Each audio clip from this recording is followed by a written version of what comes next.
Intervención. Y antes de continuar con nuestra nutrida agenda académica, queremos agradecer, por supuesto, a nuestros patrocinadores y asistentes, porque sin ustedes no hubiese sido posible hacer este evento. Asimismo, los queremos invitar a registrarse en nuestro 7º Congreso Empresarial Colombiano, SEC, que se realizará en este recinto del 10 al 12 de agosto. A través de este código QR que pueden escanear de una vez, aprovechemos que se los voy a dejar un momentico en pantalla, ya pueden inscribirse y tener pues toda la información acerca de este especial evento. Igual lo tenemos en el punto de registro al ingreso del centro de convenciones. Entonces ya saben, desafíos cruciales para el futuro de Colombia. Este 10 y 12 de agosto los esperaremos en este mismo recinto. Bien, vamos a dar paso y vamos a dar la bienvenida a Luis Caballero, jefe de servicio de Psiquiatría y Psicología Clínica del Grupo HM Hospitales en Madrid, España. Bienvenido, doctor Caballero, adelante.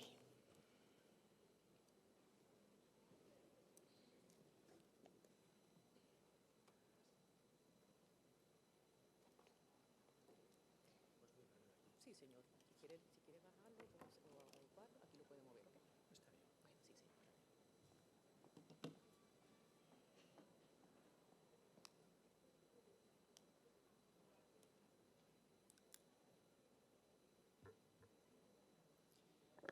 Muy bien, pues buenos días a todos. Quiero antes que nada agradecer a los organizadores, agradecer a Ana María Berga, agradecer a Carlos también y al resto de los organizadores y Andy por esta amable invitación.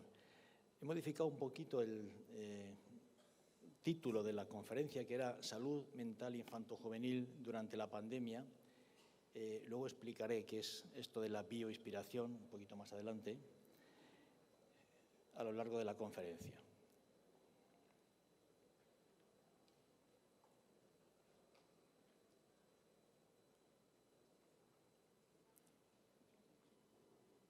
No consigo que pasen las diapositivas. No sé si...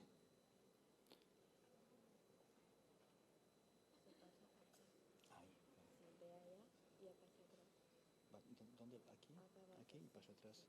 Pero allí, vale, ¿no? Perfecto. Bueno, muy bien. Como saben, a finales del año 2019 aparecieron unos cuantos casos de neumonía atípica en Wuhan, en una provincia china, en una ciudad relevante de una provincia china. Muy poquito después se tuvo noticia de que se había secuenciado el genoma del malhechor, llamémosle así, el SARS-CoV-2. Ya a principios del 2020 se comunicó el primer muerto y poco más de 2 meses después la OMS comunicó la existencia de una pandemia. Lo que vino después, lo que sucedió y sigue sucediendo las semanas, los meses y los años después hasta nuestros días, yo creo que ha estado demasiado presente y lo conocemos demasiado como para que yo tenga que hacer ahora un resumen de todo ello. El virus recorrió todo el mundo desde el 2020, comienzo del 2020, que empezó a extenderse, hasta ahora que parece, al menos en algunas áreas, empezar a hacerse endémico. Ha afectado a millones de seres humanos, ha tenido, como explicaba Ricardo Ávila, unas repercusiones sanitarias, políticas y económicas absolutamente sin precedentes. Aunque había habido otras epidemias de coronavirus a partir en lo que llevamos del siglo XXI, ninguna había tenido el impacto que ha tenido esta. Habría que remontarse a la gripe la gripe del 2018 por el H1N1 para tener un elemento de comparación que nos permitiera entender las consecuencias de una auténtica pandemia importante mundial. Como se ha explicado aquí también, pues ha sido una fuente de problemas adaptativos de toda índole y en todos los países del mundo. Y desde luego, centrándonos en este aspecto, también lo ha sido para el equilibrio mental de toda la población.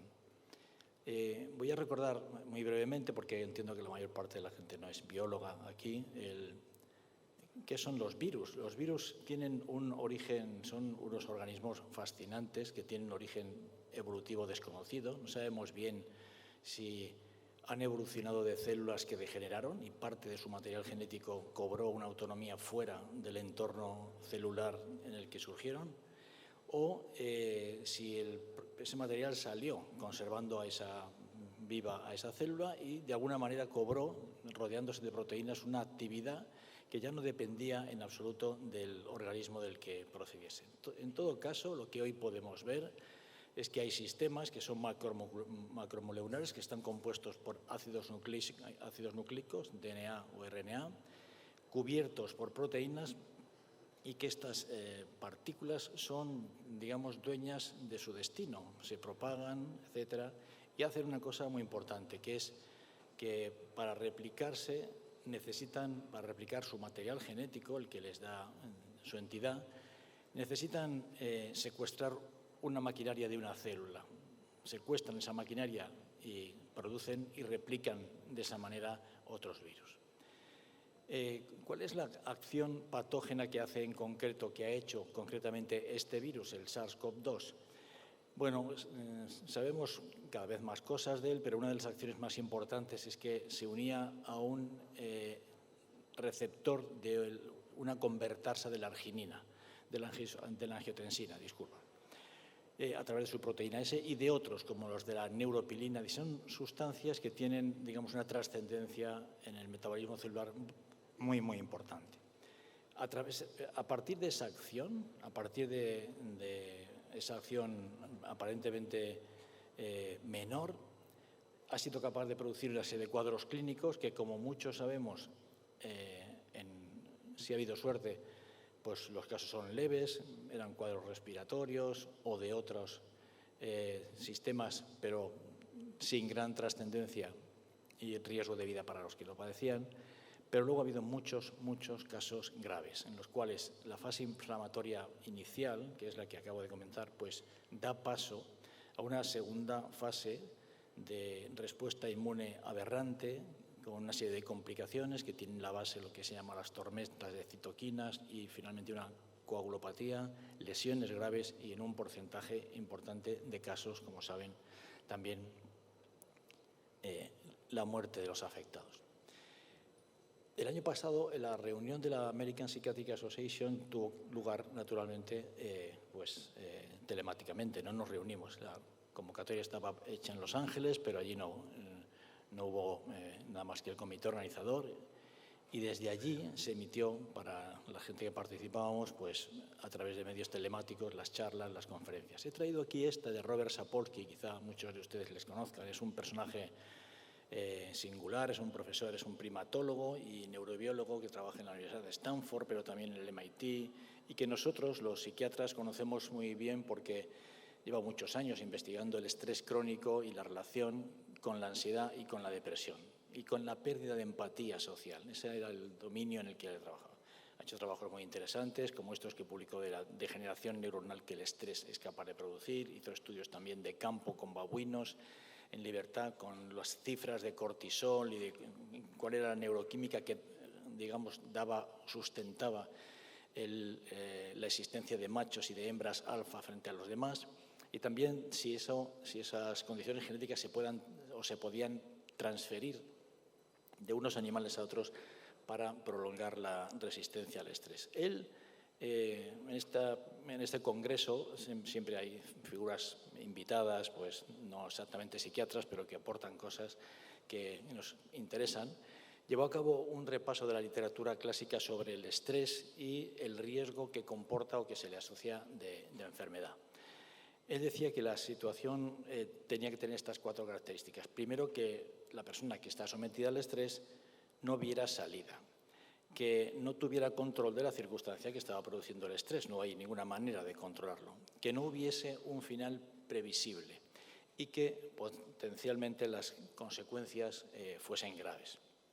Y ahí hacía una distinción entre la capacidad que tenemos los seres humanos para afrontar riesgos, sabiendo a qué te expones, con qué cuentas, qué recursos, cómo va a ser todo, a cuando eso tiene lugar en unas condiciones de incertidumbre. Dicen las condiciones de incertidumbre, cuando uno no sabe y no te puede calcular, ahí las respuestas emocionales son siempre negativas.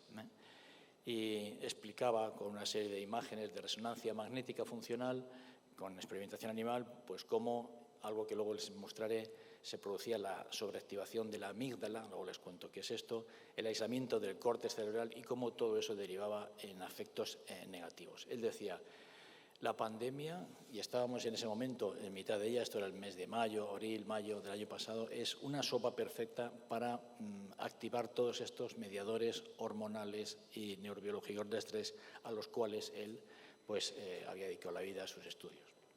Aquí tiene un esquema con el que trato un poco de enseñar de qué se trata. Cuando uno, yendo arriba del círculo, cuando uno percibe un riesgo o una amenaza, uno puede optar por enfrentarse a ella o por huir, ¿no? Esa amenaza es percibida a través de una serie de datos sensoriales y viscerales, porque el cuerpo ya empieza a reaccionar a lo que ha entrado por los órganos de los sentidos, y toda esa información accede a una parte del cerebro que se llama el tálamo.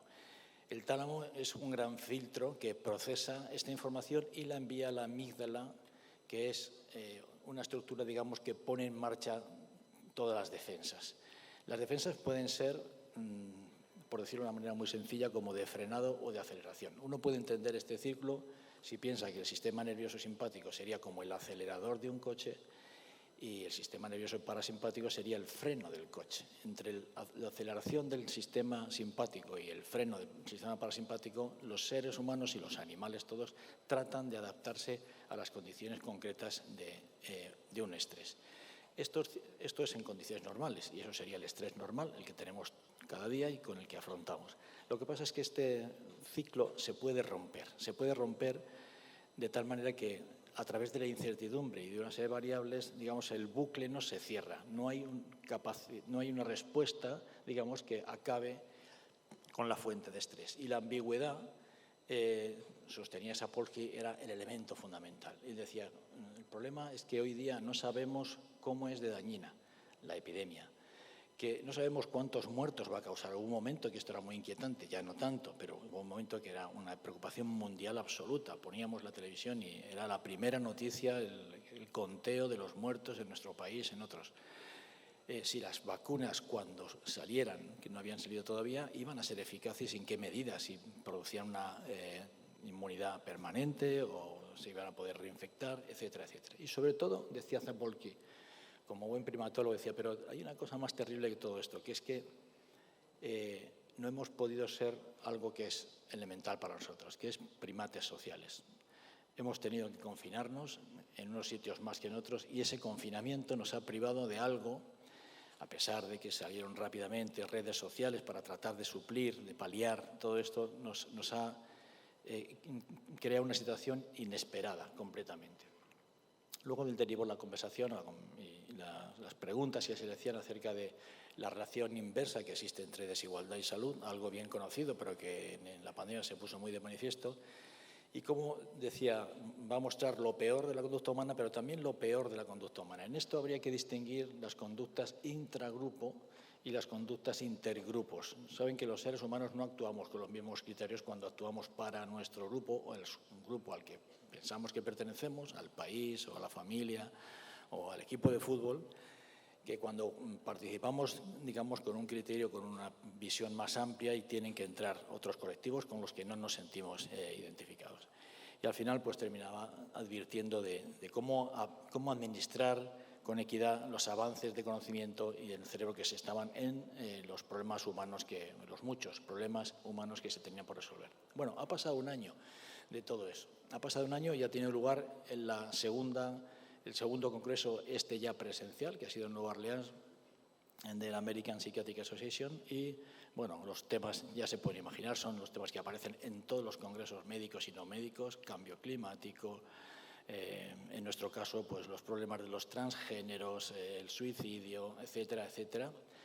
Como la mayor parte del auditorio no es psiquiatra, no voy a insistir por ahí, pero voy a hacer un mínimo resumen de este libro que presentó un compañero muy, muy reciente, hablando de cómo había sido cómo afrontar y cómo había sido la salud mental durante el periodo de la pandemia y qué es lo que podemos aprender de ellos. Desde luego, ha habido en los estudios epidemiológicos una evidencia de que ha habido síntomas psiquiátricos, síntomas y síndromes, grupos de síntomas que han sido mucho más frecuentes en toda la población mundial. Por ejemplo, síntomas de estrés traumático, síntomas de depresión, de ansiedad, trastornos del sueño, trastornos neuropsiquiátricos, porque una parte de los pacientes también se afecta al sistema nervioso.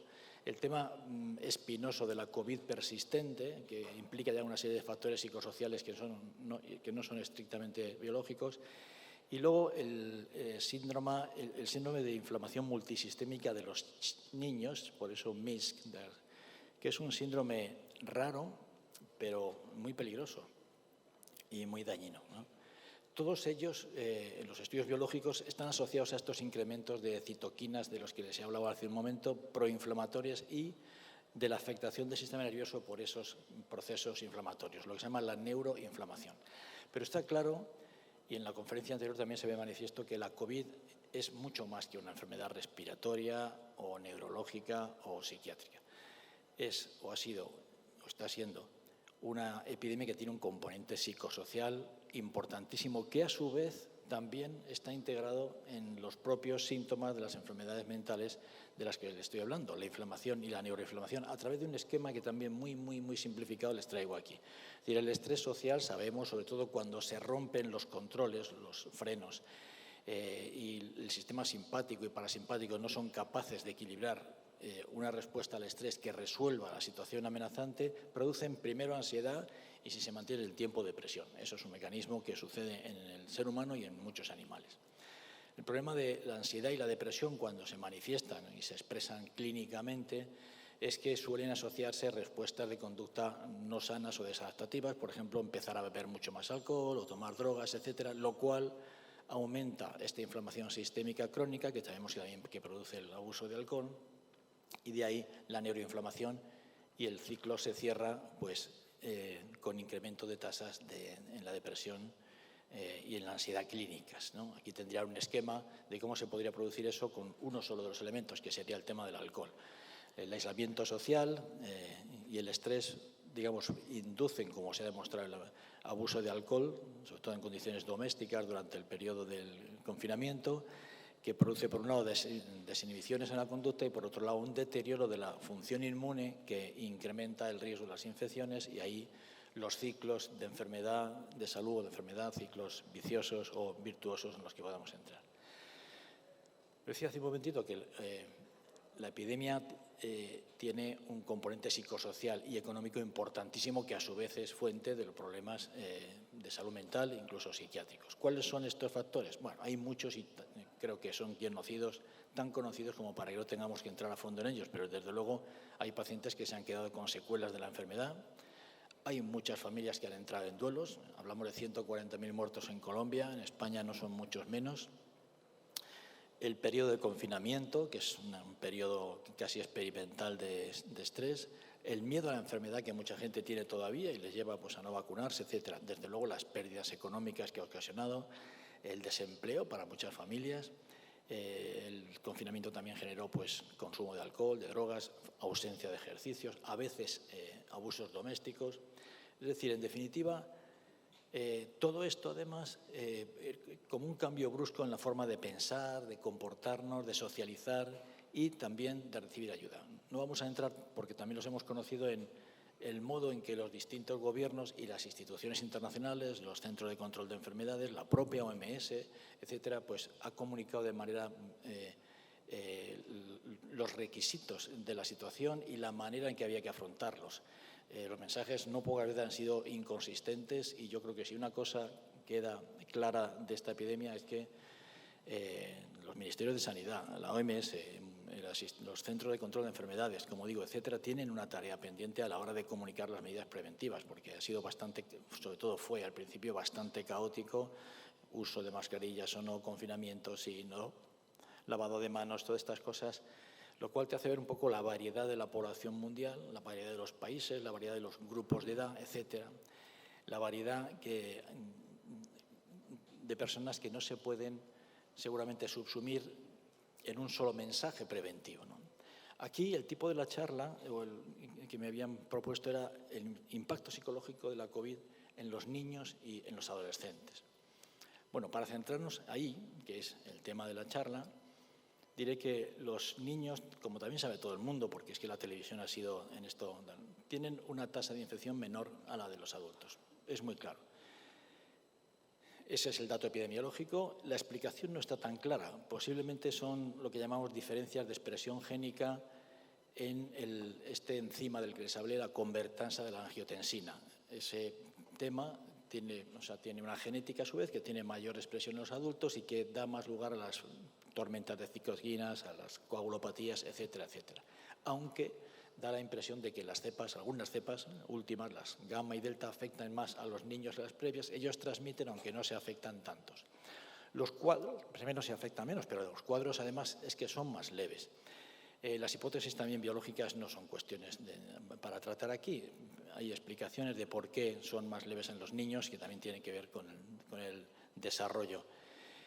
Lo cierto es que casi el 50% de los niños no tienen síntomas, o sea, transmiten, pero prácticamente han pasado desapercibidos si alguien no ha sospechado y les ha hecho unos análisis en ese momento para ver que eran portadores y que eran transmisores, por tanto, con esa salvedad que quiero decir, que tampoco entro aquí, que es el riesgo del síndrome inflamatorio multisistémico que algunos niños padecen y, como digo, también es problema.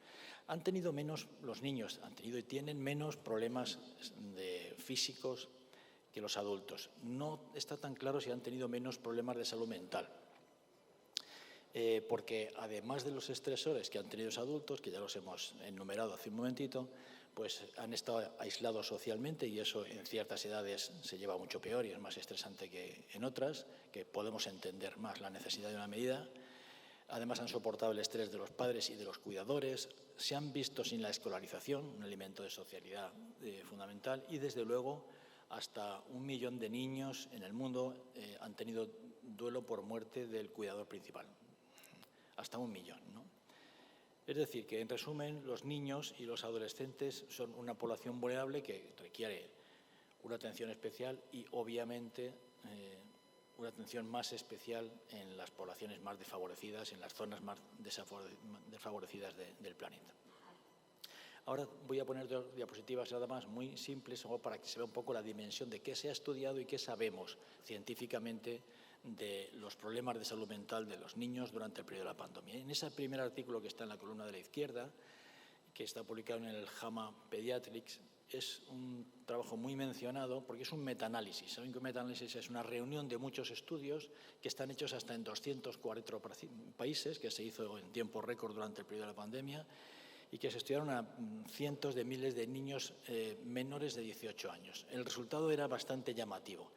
El 20% de la población estudiada en todo el mundo, había, como les digo, 204 países, el 20%, es decir, 1 de cada 5 niños tenía ansiedad y 1 de cada 4 niños tenía depresión.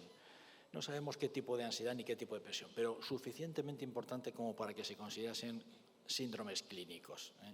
Niños que tenían un nivel de ansiedad o un grado de síntomas depresivos que hubieran requerido algún tipo de intervención farmacológica o de otro tipo, ¿no? Estas tasas eran exactamente dobles que antes de la pandemia y además estaban creciendo cuando se hicieron a finales del 2021, de manera que es posible que anden por ahí o un poco más, quizá luego bajen. Y este estudio ha tenido muchas réplicas, o sea, se han replicado con resultados muy, muy parecidos. En el estudio de Smith y colaboradores también se comprobó que habían aparecido, este está hecho en Alemania y en países de la Europa Central, que se había incrementado mucho un diagnóstico al que llamamos trastorno oposicionista desafiante. Son estos niños que se enfrentan, que son violentos, que dicen que no admiten órdenes y que se niegan a aceptar. Bueno, pues más allá de las numerosas causas posibles relacionadas con todo lo que hemos hablado hasta ahora, el riesgo relativo es de 3. Esto quiere decir que frente a antes de la pandemia, es decir, han aparecido más trastornos oposicionistas desafiantes en adolescentes, 3 veces más que lo que había habido pues, en el año previo. Del mismo modo, pues también el trauma y el abuso, el incremento de los trastornos de la conducta alimentaria y la obesidad, muchos estudios rigurosos acerca de los peligros derivados del mal uso de los medios sociales, ¿no? De cómo los medios han permitido un mundo paralelo, un mundo alternativo en el que muchos adolescentes han estado inmersos, excesivamente inmersos durante mucho tiempo. Se estudian las consecuencias de esa inmersión, por ejemplo, el incremento de las dismorfofobias que se ha dado, por ejemplo, en consumidores de Instagram. Mucha gente se siente menos favorecida de lo que es viendo a los demás, o este estudio curioso de Dawkins que mostraba cómo los niños sentían y clicaban 6 veces más en las informaciones falsas que en las verdaderas. Algo atrae especialmente de las informaciones falsas porque suelen buscar llamar atención, etcétera.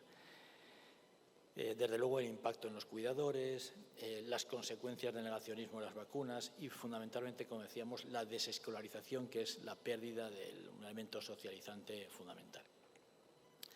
Pero no hay muchos datos históricos acerca de qué ha pasado con la salud mental en otras pandemias. Muchos autores terminan diciendo, escribiendo en sus trabajos, que la impresión que tienen es que no ha sido todo necesariamente negativo, ¿no?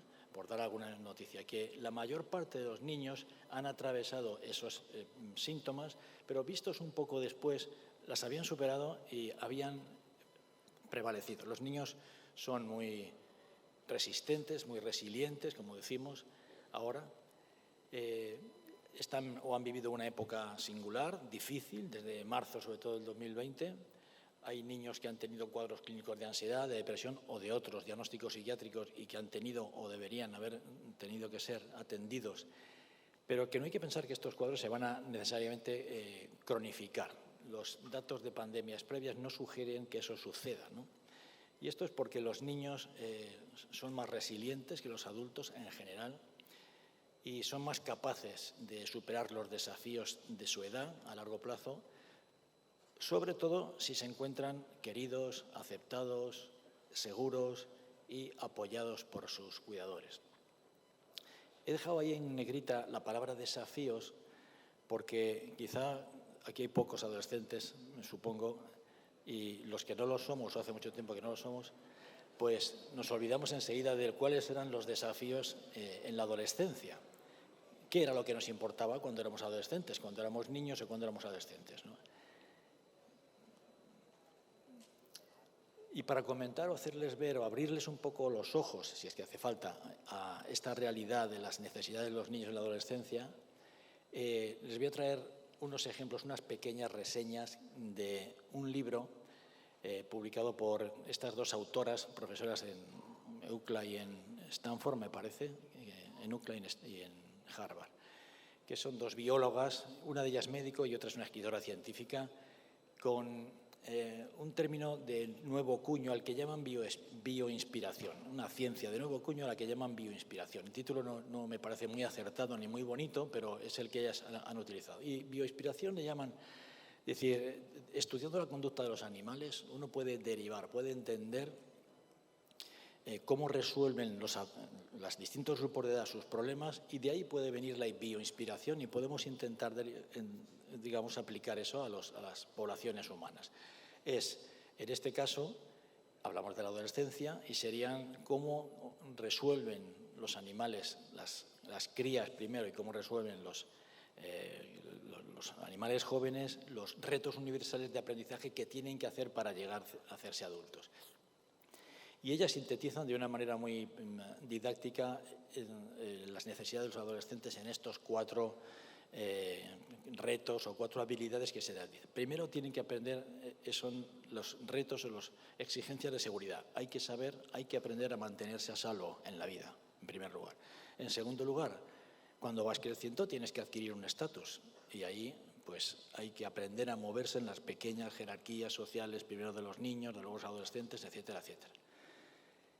Luego hay que aprender habilidades que tienen que ver con el cortejo y con la pareja, es decir, hay que aprender a comunicarse afectiva y sexualmente.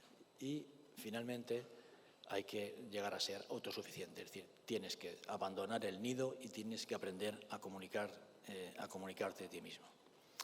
Bueno, yo he traído una reseña, la verdad es que el libro, que es aconsejable, pues pone ejemplos de una serie tan larga de animales y tan fascinante como las moscas de la fruta, las alondras, los murciélagos, los salmones, gorilas, osos, pardos, chimpancés, orangutanes, varios cérvidos, fosas, barrenadores del maíz, halcones peregrinos, pumas, ardillas, orcas, cuervos, caballitos de mar, osos, panda, elefantes, águilas reales, mapaches, bisontes, tilonorrincos de Nueva Guinea, reptiles, peces y seres humanos.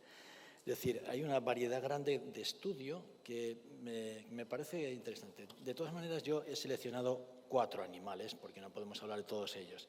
Y vamos a hablar fundamentalmente de los protagonistas principales, que son un pingüino real, una hiena manchada, una ballena jorobada y un lobo europeo. No quiero decir que tengamos que comparar a nuestros adolescentes con ninguno de estos animales, que ninguno de ellos se sienta dolido por verse comparado con un pingüino real, con una ballena jorobada o con un lobo, y mucho menos que nada con una hiena manchada, que sería seguramente la peor opción que podríamos tener. Pero les voy a contar en pequeñas reseñas qué es lo que han estudiado estas biólogas de las crías de estos animales y de cómo afrontan. Por ejemplo, el primer vaso que tienen aquí es Úrsula, la llamaron Úrsula.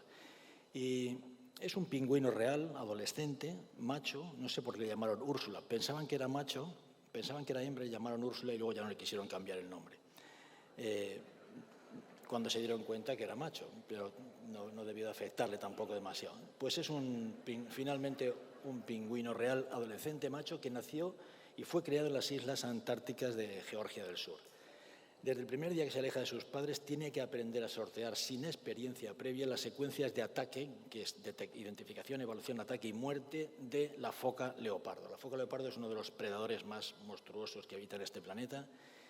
Y aunque el 40% de los pingüinos adolescentes, como Úrsula, acaban en sus fauces de este pinnípedo, Úrsula fue capaz de aprovechar el reflejo neurológico de sobresalto propio y el de los congéneres en una comunicación para aprender a enfrentarse al peligro y además aprender de esa manera que su seguridad depende no solamente de ella, sino también de la de los demás. Tiene que fijarse en los reflejores de sobresalto del resto de pingüinos. El segundo caso es el caso de Shrink. Hubiera sido mejor poner Shrinked, porque es como encogido. Este es el posicionamiento en la jerarquía social. Shrink es un macho adolescente de hiena moteada del cráter del Ngorongoro, en Tanzania, que vino al mundo en un estrato social muy desfavorecido en uno de los sistemas jerárquicos matriarcales más estrictos y más agresivamente defendidos del mundo.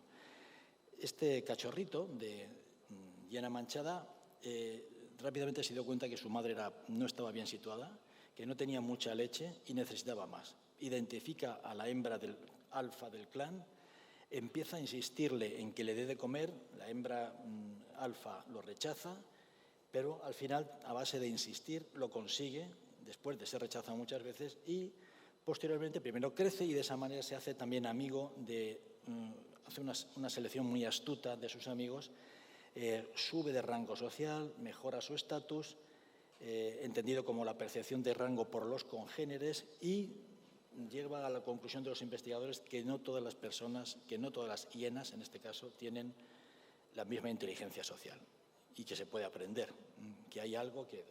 Y ahí estudian pues, el área preóptica, el cerebro medio, la amígdala, el hipotálamo, bueno, una serie de estructuras neurales que no tiene sentido ahora hablar, que advierten además de los retos y las dificultades de este complejo proceso en el que los adolescentes humanos actuales entran además en un mundo doble que es físico y a la vez virtual. Ahora vamos a ver el caso de Salt, que también podría ser Salted, pero bueno, es Salt como sal. Esta es una ballena y le sirve a las autoras para hablar de las habilidades del cortejo y del emparejamiento. Se trata de una ballena jorobada hembra que nació en Silverbank, aquí cerca, en Dominicana, que ha sido investigada exhaustivamente en las migraciones que hace de ida y vuelta hacia el Golfo de Maine, en el Atlántico Norte, durante al menos 25 años. Lleva haciendo ya todo esto. En ese proceso tan largo aprende poco a poco a interpretar unas complejas canciones de amor que le lanzan los machos jóvenes, que las han aprendido de los viejos, naturalmente, porque eso no viene porque sí. Las aprenden los machos jóvenes de los viejos y luego empiezan a cantarlas ellos mismos. Y de esa manera la reciben en su visita al cálido mar que tenemos ahí al lado, del Caribe, hasta que es capaz de seleccionar entre todos los cantos aquel de aquel trovador más enamorado, más conveniente, y le demuestra su disposición a entablar relaciones con ese primer amor, al cual luego, evidentemente, suceden después otros. Las investigadoras, para explicar el funcionamiento del centro neural del control del cortejo, que se llama así, tuvieron que apoyarse estudiando en moscas de la fruta, que al parecer son unas novias mucho más decididas que la ballena jorobada, que es una de las más lentas y más elaboradas del reino animal. O sea que la ballena jorobada se lo piensa mucho y no le dice que sí al primero, tiene que oír muchas canciones antes de decirse. Y ahora les voy a contar el cuarto. Y el cuarto es SLAP, por eslavo, y sirve a las autoras para ilustrar el aprendizaje de la autosuficiencia. SLAP es un macho europeo, vamos a ponerlo aquí, cuyo relato de formación empieza cuando en las montañas de Croacia es rechazado de su manada. Es una de las formas naturales por las que las manadas se van abriendo y los machos rechazados tienen que crear su propio. Ha tenido un aprendizaje estricto de caza en manada, pero a partir de ese momento se queda fuera y tiene que sobrevivir cazando solo pequeños animales y tratar de buscar una hembra y formar con ella una comunidad. Tiene que superar para ello, en concreto, SLAP superó pruebas inimaginables. Por ejemplo, ser capaz de cruzar una autopista que está vallada, que nadie sabe cómo hizo, la A1 que va de Trieste a Ljubljana, una autopista que va totalmente encajonada, alimentarse de estos pequeños animales que tenía que cazar solo porque no le servían las técnicas, cruzar un río que estaba helado, atravesar los Alpes, llegar a los Dolomitas, un día de San Valentín, por cierto, y en los bosques del Parque Natural de Lesinia, que está un poquito al norte de Verona, más o menos, conocer a una loba a la que, con un criterio bastante oportunista, creo yo, pero también romántico y poético, los investigadores bautizaron con el nombre de Julieta. Úrsula, les voy a pasar un poco qué pasó ahora con todos. Úrsula vive todavía, ya entrada en años, dejo de la adolescencia. En febrero del 2014, String fue encontrado muerto en un río que era frecuentado por leones que suelen acabar con la vida de muchos de estos adolescentes. Salt se ha convertido en una de las ballenas jorobadas más estudiadas, conocidas y populares del planeta. Tiene ahora 50 años y, como tantos jubilados, pues viene al Caribe en verano, en invierno. El collar de señales del LAC estaba programado para funcionar hasta el 2012 y desde entonces ya no se sabe mucho de él, pero los investigadores piensan que sigue viviendo en Lesinia, donde había encontrado a Julieta, y que también confían, aunque no lo pueden asegurar, que siga con ella. Las autoras piensan que este legado ancestral de toda la experiencia animal combinada podría inspirar un manual de supervivencia para la adolescencia humana en este momento crucial en el que la identidad se constituye en dos ejes, uno vertical y otro horizontal. En el vertical viene dado por la familia y por el entorno educativo, y es ese que controlamos los adultos, que controlamos los padres, y luego otro horizontal que viene por el momento cultural y por los iguales de generación que los padres no controlamos o no controlamos de la misma manera. A la luz de estos contenidos, yo creo que conductas de los adolescentes que hemos visto durante la pandemia y antes también, y las seguiremos viendo, los macrobotellones, dicen así en Colombia también macrobotellón, así decimos en España, ¿no? Son convocatorias donde miles de chicos se juntan a beber alcohol barato, que llevan macrobotellones salvajes, el abuso de drogas, la conducción temeraria, las conductas sexuales de riesgo, el acoso escolar, el grafiti vandálico, las influencias nocivas de las bandas, de las jerarquías tóxicas, el uso inapropiado de las redes sociales, las alteraciones de la alimentación, podrían también entenderse como derivas indeseables de este aprendizaje adolescente de estas cuatro habilidades básicas, ¿no? Es decir, que estos cuatro procesos hunden sus raíces biológicas en lo remoto y, desde luego, se han visto alteradas por la pandemia. Quizás es una buena forma de entenderlas, una forma también positiva o al menos esperanzadora, ¿no? La biología viene de lejos, o sea, no es de ahora también. Hay mucha gente que piensa que la aparición de los eucariotas, que son las células con núcleo, las células que tienen núcleo, frente a las procariotas que no tienen núcleo y tienen el ADN revuelto, entre otros elementos, hace 2.000 millones de años fue lo que acabó con la paz en la Tierra.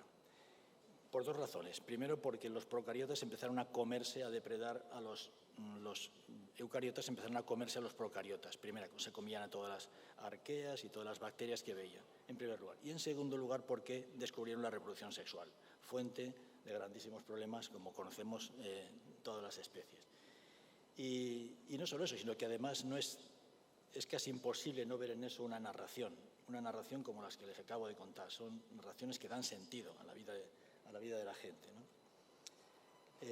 Pero bueno, yo creo que los seres humanos adultos, como los que aquí estamos, también hemos dado muestras de que somos capaces con nuestras crías, con nuestros adolescentes, nuestros hijos, nuestros pacientes en mi caso, de contener la angustia, de promoverles la esperanza, de darles amor y de enseñarles a pensar, que yo creo que son las 4 funciones que deberían funcionar en todas las familias, en todos los colegios, etcétera, etcétera. Y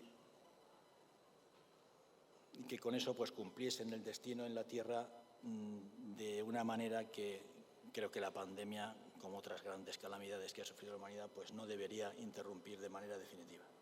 Bueno, me he atrevido a narrar un poquito en este país de tan extraordinarios narradores, simplemente porque me han dejado hablar en mi lengua materna, que es la de ustedes, y simplemente espero haberles entretenido un poco, que es lo que pretendía, un poco más. Muchas gracias.